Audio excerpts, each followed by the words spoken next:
Hello everybody, today I'm going to do the 33 and 34 week update. Let me just look at my hair, it looks orange. Maybe it's this red pillow behind me that's making it look orange. I've just taken my makeup, I'll explain why in probably like half an hour. There's so much to update you on. I'll get started. I'll try and be really quick because there's like so much. Because I can't remember where I left off from the other video. I know I've only just uploaded it. It's so late. But, okay. So basically, I am now 34.5 weeks pregnant. But I'm going to do it from the Monday the 4th of April. So on Monday the 4th of April I had a midwife appointment. I always have my midwife appointments like usually a bit after that week. Same 32 weeks, never have it on the day. It's like a few days after. So I would have been 32 weeks then. So that would have been my 32 week check, even though 4 days later I will be 33 weeks. So I went to my midwife appointment and I mentioned that I had some chest pain. It was kind of like I could pinpoint exactly where it was, like I knew where it was there. And I said, it's just been kind of, I remember sitting in front of the television and being like, oh, that really hurts. But it felt like a crampy pain. So I thought maybe it's muscular and maybe it's just the way I'm holding myself because of my pelvic girdle pain that I'm just tense. And I thought it's probably just that. But I mentioned it to her. I really wish I didn't. Well, no, because you have to kind of get these things checked out. But I did, because I was meant to be having my 24-hour tape as well, and I had palpitations, which I said had stopped. I didn't have any at that point, like that was ages ago now. She said, oh, I really want you to go to DAU because it should be checked out. And I was like, oh, okay. She said, are you okay to go for 2 o'clock? I said, yes, that's fine. I'll go for 2 o'clock. Not 2 o'clock, as soon as I'd left the appointment. The trouble is, it's from where the appointments are in Lancaster, well, it's outside of Lancaster. It's probably about a 10-15 minute journey into there. However, during traffic, it can take an hour or 40 minutes or something to get up there. And the parking is horrendous. I'm sure the parking's horrendous at any hospital, but anyway, so I had to phone them saying I'm going to be a bit late. So I think it was like 2:30. My appointment, but I ended up going there for 3. I had to wait for ages, I remember, just to even get in. And I thought, oh, and I'd got the car, you see, because I was going to pick Erin up from work and then we were going to go to this exercise thing with a trained physiotherapist, a specialist one. And I thought, well, this is going to be great for the pelvic girdle pain. I'm going to go on to explain other things here, right? Stop, let me just think about where I am in the story. Yeah, so anyway, I went to be seen. They checked, they gave me an ECG, it was fine. And one of the junior doctors saw me and he said, where's the pain? I actually had to wait for quite a long time to see one of the junior doctors because it was really, really busy in there. So I just said, yeah, it's localised pain. Like I can pinpoint where it was. And I did say, I think it might be muscular. And he said, does it hurt when you breathe? And I was like, a bit. I said, not much, but I said it's just gets like a stabbing pain sometimes. But then he pressed it and I was like, oh, that really hurt. And he said, yeah, it's probably muscular because I've pressed it and it hurts to touch. And I said, right, okay. He said, he actually gave me a prescription, I forgot all about this, of codeine. But it wasn't codeine phosphate, it was a different type of codeine. I forgot what it was called now, but he said that was safe to take. But I thought, I've got pelvic girdle pain. I'm taking paracetamol when I need it anyway. I thought, I'm not going to take that. I don't really want to take anything stronger. So I didn't end up taking it. And actually it kind of went away within the next couple of days. So that was okay. But because it took ages to be seen, absolutely ages, I hadn't had anything to eat since 12 o'clock. Or drink. I didn't take a bottle of water because I thought I would literally be in and out. I think I've been to the day assessment unit before. And I literally thought I'd be in and out. I was not. So I was meant to pick Erin up from work. I think he finished at 5:30 and I couldn't make it. So I just waited at the hospital because that's where the antenatal exercise and massage classes were. So I think I came out of there about 5:20. And I was so hungry I had to ring Erin's sister to go and pick him up. And then Erin drove up, so we had 2 cars up there, which was silly. And yeah, so we went to the exercise class, but I was literally starving, and I just downed this water when he came and met me. We made it. It was started at 6 till 8 o'clock, probably about 7:30 really. And the lady who took it, she was a physiotherapist that was trained in like antenatal classes. So she kind of talked through labour and stuff, but because we've been to the NCT, both of us kind of knew what to expect, and there were like similar positions. But then she said, is there anything anyone in particular wants? And literally she went around the circle, everyone was like, I'm fine, I just want to know about labour. I was like, I'm in excruciating pain all the time, I can't sit, can't stand. And everybody was like, oh my god. And then I asked her, I said, I've recently got in contact with my physiotherapist who's referred us to the specialist ones here. And she said, oh, well, that will be me.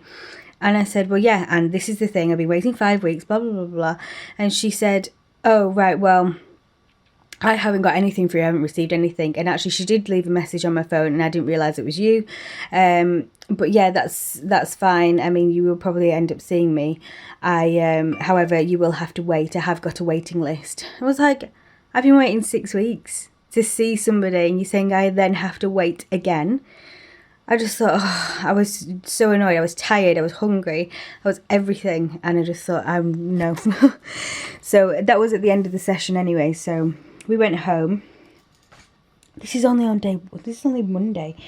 Right, okay, so that happened. The next couple of days were fine, and then I was 35 weeks on the Thursday the 7th. So yeah, and then hold on, I've written like bits down on my sheet of paper here. And then it was my birthday on Monday the 11th in Manchester. And oh wait, hold on, before then I had a really bad cold. It wasn't really bad, I could just feel a sore throat coming on, and I had, because it was my birthday on the Monday, I'd booked off like a week. So I thought, yeah, that'll be good. And then I had a really sore throat, so I was in bed for 2 days. So I thought, I'm not going to get out because I'll be really bad and my asthma will get worse. So I thought, I'm going to stay in bed for 2 days. And it wasn't a horrendous cold, it was just horrible because you can't take anything. I had a sore throat and sore ears, and normally I'd take ibuprofen and paracetamol, but you can't take ibuprofen. So I just had to take paracetamol, and I was glad in a way that the weeks before I hadn't been taking it for my pelvic girdle pain, because it wouldn't have had any effect on my cold really. So I just took paracetamol every 4 hours and it was okay, but it was hard to sleep. Yeah, so I was in bed for 2 days. I got better, and then the 11th was my birthday, and I did want to vlog more, but I didn't get a chance really, and I was shattered. So I went to Manchester, had my hair done, and I didn't really, it's like we traipsed around for hours, but really when we got there I had my hair done, which is like a good 2 hours of sitting around and doing things. Then we went for lunch, and again, that's sitting. And then I went for a bra fitting at Bravissimo, because I got money for my birthday, and I thought I'm going to get a nursing maternity bra. I'm not going to, well, I'm actually wearing the bra right now, so I can't really show you. But it's got like the clip down strap things. So that was good, and they were really nice there, and they've got measured properly, because the bra that I did have wasn't any good. She did say, she was like, yeah, it's too big, because when I got measured before, they said that was a 40C, and it has never fit at all. They're like, oh yeah, you'll probably just grow into it. I was like, grow into it? So I wanted somebody professional to do it. So I think now I'm a 30, I thought it was a 38, but she's given me a 36F. So, yeah, it's probably going to change though after I have the baby, obviously, but I'll just get one for now to try it out. So after the next day I was doing somebody's hair, and the day after that I was doing somebody's hair, and in between, it must have been these 2 days, in the middle of the night, not even in the middle of the night, as I was getting to sleep, I had really bad period pains. I suddenly thought, I woke up, I must have been dozing off because I wasn't, like, I hadn't been asleep for ages. And I was like, ow! And then I was like, what? And I said, I've got pain. And then I suddenly thought, this is period pain. I haven't had a period in ages, so obviously I don't know, you know. It didn't really concern me because it was just a period pain. It wasn't like a contraction or anything. I just thought, oh, this is horrible. And then it felt like her head was really, really low down and like burying her way down to my pelvis. And I was like, oh my God. So I got on all fours and then I just kind of like swayed back and forwards like you're in labour. And I was like, oh, it was just a lot of pressure and then period pains for about an hour. And I was like, right, I'm up now, I'm awake. So I went to sit on the toilet. I didn't obviously want to do anything, but it was like a relief just to sit on the toilet. And then I thought, I really just want to push. I was like, but that's probably not the best idea. And I was like, I kind of felt a bit worried because then I was like, what if something does happen now? I am not ready. I haven't got a change bag. I haven't got any of the clothes washed. I haven't done this. I haven't done that.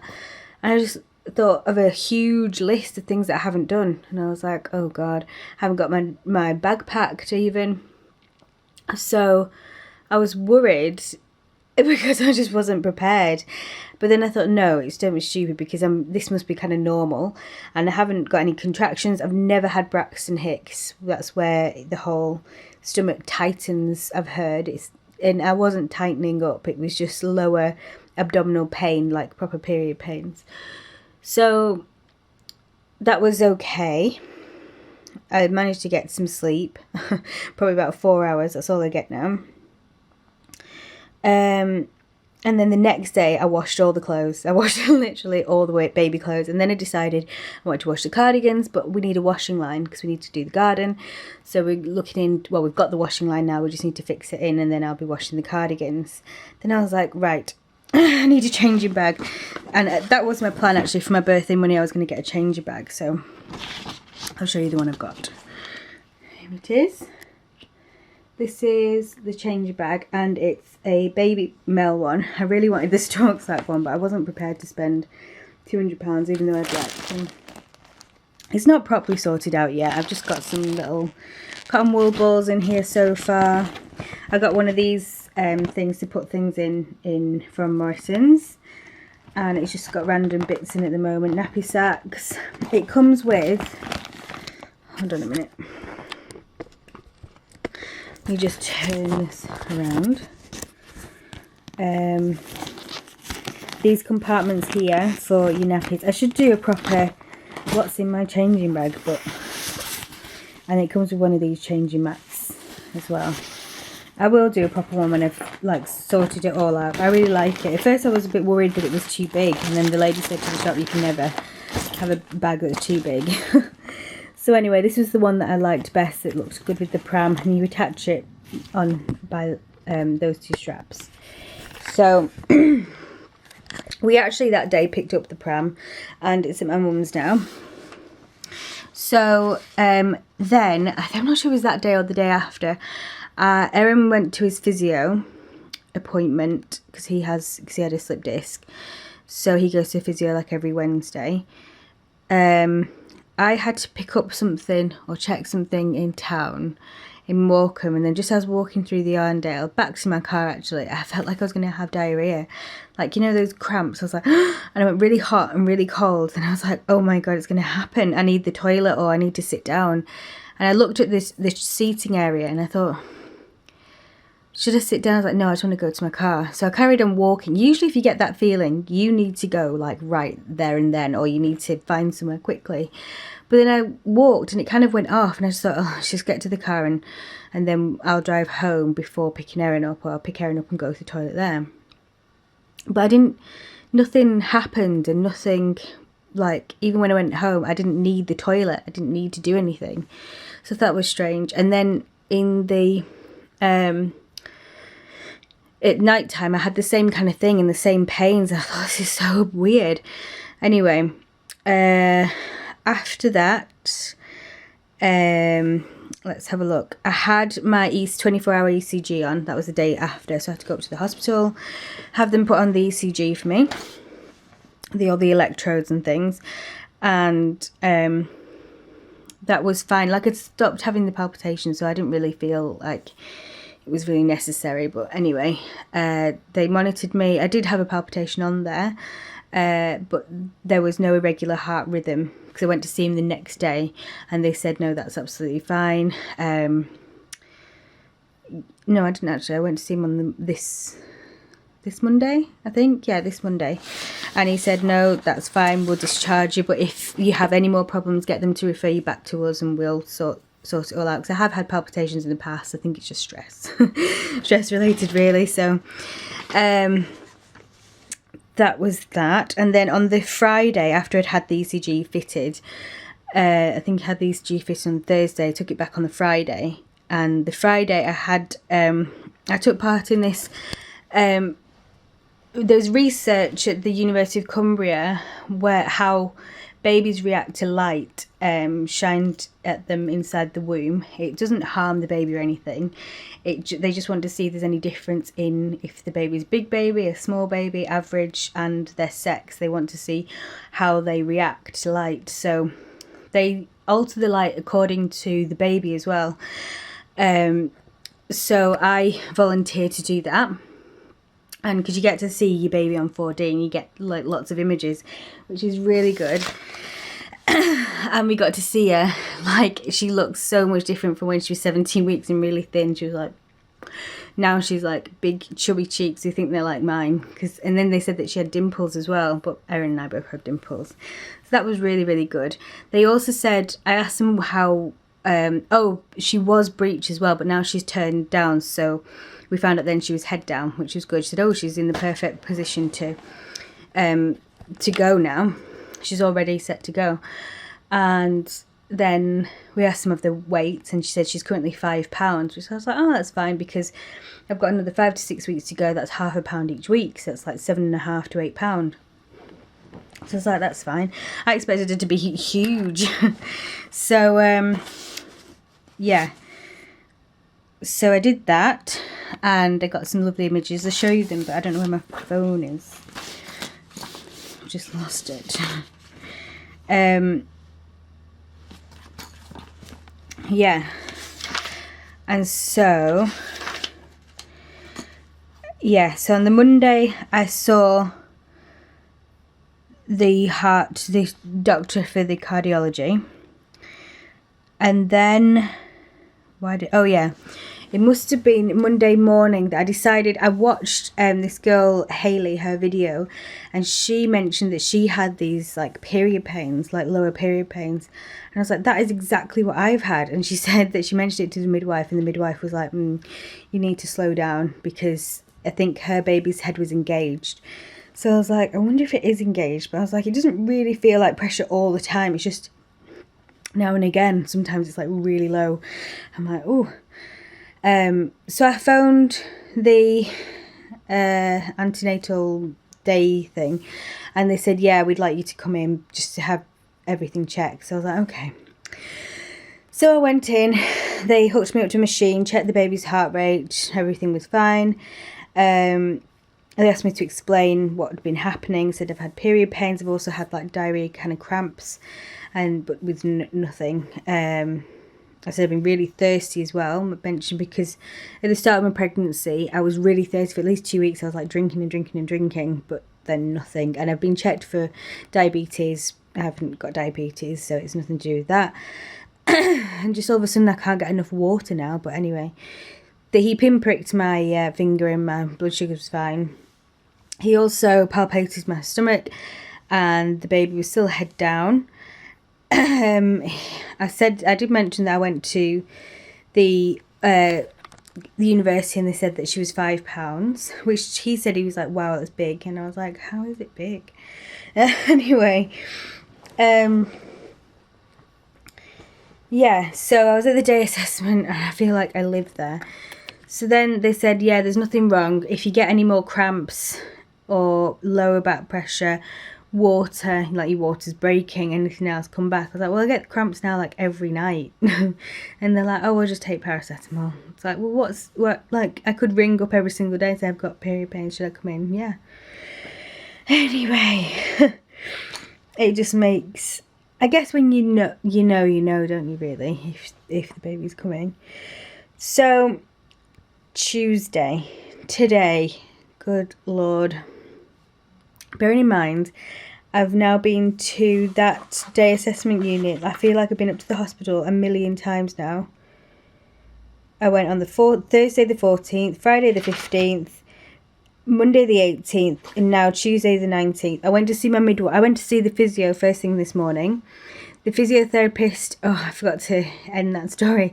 So basically, my physiotherapist, who made the referral in the first place, she wasn't happy that I'd have to wait again. So she tried to refer me to another hospital that's actually close to where I live. But then they sent it back for some reason. So then she found another physio who was specialised in like maternity care. I don't know what you call that kind of care. Anyway, so I had an appointment to see her today, and so I explained what had been going on, and she gave me a bigger belt because the belt that I had was too small, and she gave me some crutches as well. I said it's more painful in the evening times, and so she gave me the crutches to use then or whenever. And she said if you have any more problems, come back. And she wrote in my notes that maybe a TENS machine would be good if you want to hire it out, or I think the hospital, I remember a midwife saying the hospital can provide that. So anyway, then I went to my midwife appointment, and she just, this is the midwife who I've seen at my 8-week check. She's like my named midwife, but I don't like her. Not that I don't like her. Well, I guess I don't. It's like she doesn't really go into a lot of detail with things. Like the other midwives have noticed like a huge difference, and I didn't realise it was going to be her today. But one, she was an hour late. Her appointment went over an hour, and Erin had to be at work, and we didn't realise it was going to go over an hour before we were even seen. So that was annoying. And Erin reminded me that she was late on the first appointment. She was like half an hour late. So I was like, I don't want to do that again. So I made the appointment in 2 weeks' time for a different midwife. So she just went through all the normal things. She went through the growth, and she said that's fine. Measured the baby, listened to the baby's heart rate.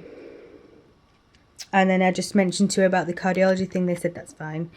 You know, I've been discharged from that area. And then I said about the period pains, but obviously I've seen the doctor, so that was fine. I didn't mention how I was going to see the consultant today, because she's like, well, why are you here? But the consultant never really does the measuring sides. He always just does, like, if you have any actual problems physically. He never does, like, the growth thing, the heart rate, that kind of thing. So, can't remember. Yeah, so she signed me off there, and then I had a consultant appointment 3 p.m. today. So I went to the consultant appointment just expecting him to say, right, that's fine, because I thought all he wanted to do was to see if I'd see what the cardiologist had said. But actually I sat down and he didn't have a clue about any of it, because it was a different consultant who I saw initially about my palpitations. It was somebody else. It wasn't my consultant. So anyway, today he was like, oh, right, so what's been happening? And then he brought in with him the junior doctor who actually saw me yesterday. He was the one who said I was fine. So he was like, he's teaching him really. And I was like, oh, so he doesn't actually know how to palpate my stomach properly. Anyway, I didn't mind, you know, I'm used to that like kind of thing. So he did actually palpate my stomach. He kind of felt where the baby was. He wrote down about the period pains. I'm not sure if he thinks if the baby is big that's why I'm getting this kind of period pain, the pressure. So he said to me, I'm going to make you have a growth scan. And I didn't mention that I'd already had one not a growth scan. I didn't mention that I'd already had a 4D scan at the University of Cumbria, because it won't be in their notes. Like, it's not, like if anything happened and I'll say, oh, the baby's only 5 pounds, and then he'll be like, right, okay, that's fine. But obviously there's no proof of that in these notes if anything does happen, you know. So I didn't mention anything. I just said, yeah, that's fine. I said, right, well, can you try and, to the junior doctor, can you try and go out and negotiate a scan? We'll do it now, then I'll see you afterwards and we'll talk about it. I said, okay.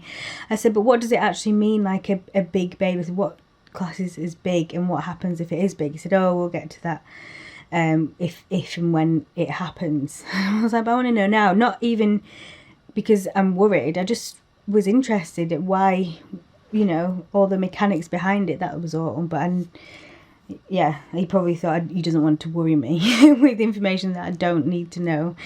But I like to know everything. So anyway, I waited outside in the waiting area, and then the midwife came over and she said, "I'm sorry, Juliana, we can't see you today. I've made you an appointment for tomorrow at 11:30. And I was like, oh, okay. And she said, yeah. So okay, and I was like, yeah. And then I was like, no. I was like, I can't. Sorry, I ran out of battery completely on that day that I tried to film the video. I'm going to try and finish it now and speed it up a bit. So I was at the point where everything was just like too many days I was going to be in. So I walked around the corner after I told the midwife, yeah, that's fine. Obviously it wasn't fine, but I felt I didn't really know what I had on that day. But then when I looked at my diary and I was like, I'm going to be at work 8 to 1, I have to go up and down, back and forward. I just suddenly thought, oh my God, I can't do this. So I went to the receptionist and I said, is there any way I can try and I'll wait as long as I can here now if I can have the scan today? She said, oh, sorry, we don't deal with scans. You'd have to speak to a midwife. And I was like, and I could feel myself like welling up, but it was uncontrollable. I couldn't help it. And I was like, because I've been here now, this is going to be like my 5th day. And I just started crying then. And she was like, oh, 1 minute, I'll just come round, because there's a big glass panel in front. And so then she came round and then I was like a blubbering mess. I was like, I can't do it. And she was like, okay, 1 minute, I'll get a midwife and we'll see if we can change the appointment for tomorrow or something. So I was like, okay. So I kind of like was cowering in the corner, like trying my best not to cry, because I didn't even want to cry. I was just so tired, I think, and exhausted, going up, down, up, down. Anyway, the midwife came around. She was like, okay, so what's the problem? And I said, it's just I've been up here. This will be my 5th time if I come tomorrow. And I said, it's just too much. Like, I'll, you know. And she said, no, that's fine. She said, I'll go and ask the consultant if it's okay if we reschedule it. So she did, and I'm now booked in for this coming Tuesday. So I'll have a growth scan then. It's more frustrating because I know that the baby was 5 pounds. So I know that there isn't going to be anything wrong particularly. And it's just that I know they want to check everything, and that's fantastic. Like, I'm really glad that they do. But at the time, I'd had enough. I was like, no, I don't want to go. So anyway, that was fine. I cried like all the way home. That was just pregnancy hormones probably, but that was not a good day. So I think that day was when I said I took off all my makeup, was because I cried for the whole day practically. So anyway, I'm going to do the signs and symptoms for 33 weeks because I haven't done any of that. But as you can tell, I had a lot going on those days. Bluebell is almost at birth height, keeps putting on fat. This is for 33 weeks, by the way. Bluebell's getting huge. She is between 17 to 19 inches long. The size of a cauliflower blossom, and 46 pounds she weighs. So that's about it. And for 34 weeks, the slippery coat that protects Bluebell's skin from drying out in all the amniotic fluid is starting to fall off, and her immune system keeps getting stronger. But as Bluebell gets stronger, you may start to feel yourself fading. A little confusion and blurry vision are fairly common as your hormones raise. Just remember, every mum experiences symptoms differently. Bluebell is now measuring somewhere between 18 inches, size of a Savoy cabbage, and weighs in the neighbourhood of 5 pounds. Which is exactly on track, because when I had when I went for that university thing, she was 34 weeks exactly and bob on 5 pound. So that's fine. My symptoms then, breathlessness, pelvic girdle pain, painful, and period pains. So yeah, that was everything. I can't show you the bump, unfortunately, for them because I'm now 35 weeks, so I've missed that, so I'm really sorry. I'm finding it really hard to get enough storage on my laptop, and I need somewhere else to store all these videos, so sorry about that. I hope you enjoyed that. I'm sorry it's so long, but there was so much to update you on, and I'll see you in the next one, which will be now. Bye.